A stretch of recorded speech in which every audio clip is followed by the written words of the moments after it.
أعوذ بالله من الشيطان الرجيم.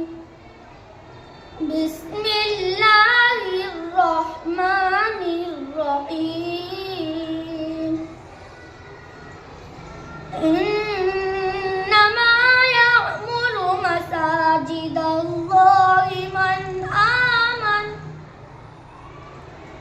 من آمن بالله واليوم الآخر وأقام الصلاة وآتى الزكاة ولم يخش إلا الله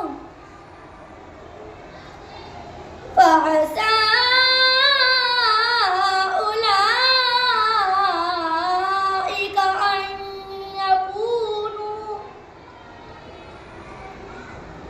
أن يكونوا من المهتدين.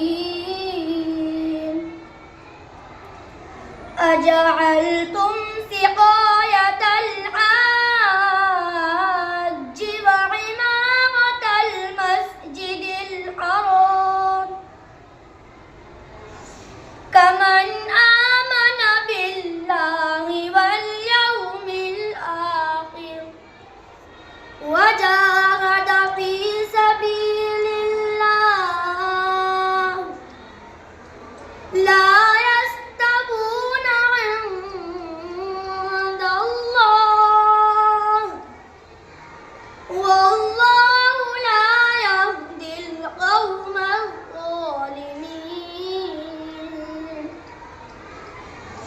الذين